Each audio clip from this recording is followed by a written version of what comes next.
Don't miss. What's happening, ladies and gentlemen? We are back. I was recently watching George Janko's podcast. He was having a conversation with Patrick Bet-David, and I came across a segment that I found absolutely interesting. So that's what we're going to be reacting to today. And let's get the show on the road. Well, we lost the idea of a man leading the house, and that's going to fuck us up completely. My dad didn't tell me what to do. He showed me what to do. He didn't just go do it, and then sat home with his hands in his pocket. I watched my dad do something, and I followed in his footsteps. I started with music. My dad came from a different country. When he came here, he didn't have money. He had to actually raise his own mother and father because they were too old, and they couldn't even speak language. So in the middle of the night, he's going to school, and the day he has 2 jobs to support his mother and his father at the ages that I was. So totally different world. When I wanted a microphone, I know everything about a microphone. This Michael Jackson recorded Thriller off this microphone. They had to put a rug underneath his foot because he would always have to tap his foot when he was singing. I know everything about what I had to do because my dad says if you get into it, you better know the ins and outs. If you're at his store and his AC breaks, he'll fucking fix that AC by himself. If he's at the store and his computer breaks, he'll fix it. He doesn't wait for anybody. He gets it done. So when I go, Dad, I really want this Bluebird microphone. My dad goes, for what for? I go, I got this new song. He goes, okay. He goes, come and perform it for me. And I go, what? He goes, come, sit here, perform it for me. So I came, and I'm looking at the lyrics the first day. He goes, get the fuck out of my face. And I go, what? He goes, why are you looking at your lyrics? I go, because I'm a performer. He goes, get the fuck out of here. He goes, you don't know your own lyrics? He goes, get out of here. And I go, okay. So he goes, come tomorrow prepared. I was like, all right. So I come with no lyrics. He goes, where's my lyrics? I go, what are you talking about? He goes, you come to perform. Where's my lyrics? I need to see to make sure that you're singing your right music. And I go, you told me not. He goes, get out of my face. You're not prepared for me now. And I was like, oh my God. So then I come, I give him the lyrics that I had to write out. I'm performing it in front of him. He goes, I don't believe it. I don't believe you like this song. He goes, come back prepared next time. How old are you? Like 7th grade going into like 8th. This is like shit. summer. Wow. Summer. And but by the way, my dad works 7 days a week. 7 days a week. Today? Dude, he's just retiring.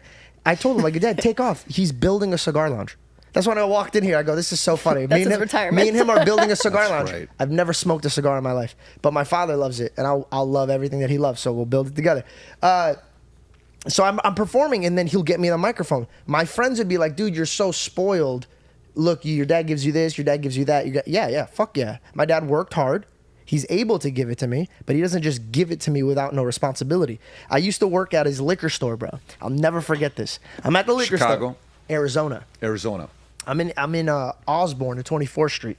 So this area is ghetto compared to Scottsdale. So I grew up every day in the ghetto and every day in the rich. Every day. So in the daytime ghetto, nighttime hanging out with my friends rich. The mindset that I would watch these people talk and these people talk, significant. One day I wanted to take my girlfriend out. He only gives me $100 every week, but I work every day. So I go up to him and I go, Dad, I could only go to Chili's and the movies with this. Like, I can't go anywhere else, and I have no money to save. I need more money. He goes, no. And I go, can we talk about this? He goes, no. He goes, go somewhere else. And I was like, no, but I want to be here with you. He goes, get in the car. We get in the car. He rolls down this windows, and there's a bunch of people standing outside. He goes, $100, 5 days a week, da-da-da-da, and they're rushing the car. He goes, you don't even deserve to be working with me, but you're blessed to be here. He goes, why don't you appreciate this before you ask for other things? And I was like, fuck. So the only reason I brought it up is when I watch you, my question was to you, you've already mastered businesses. And okay, a couple of things to unpack here. And I'll start by saying that a man's natural instinct is to always provide and protect his family. And throughout time, that often meant going out, placing yourself in front of danger, just to ensure that the family is well fed and safe.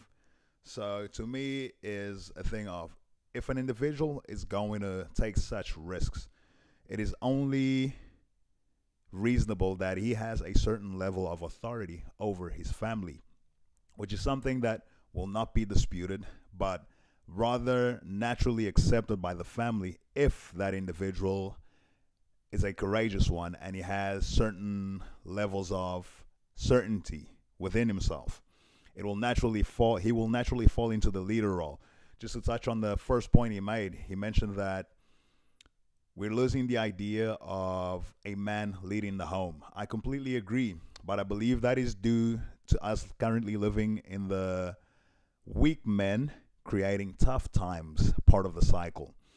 But the positive thing about it is that strong men will spur from such circumstances. Men who are willing to have conversations that no one's willing to have. Men who will courageously push back on narratives that are detrimental to society. So, a man who is courageous, a man who has a high level of certainty about himself, a man who knows how to take the lead, is a man that knows exactly what it takes to succeed. And he's a man who's going to pass down those lessons to his kids, which happens to be the case with George's father. He knew exactly that my kids need to learn that in order to get what you want, there's certain things that you need to do. You need to tell me exactly what it is that you want. You need to show me that you truly want it. Know the ins and outs. That was the first lesson. And then the $100 lesson was that you need to truly appreciate the sacrifice you put in and what you reap from your sacrifice. Take your time to truly think that you are privileged to get this $100.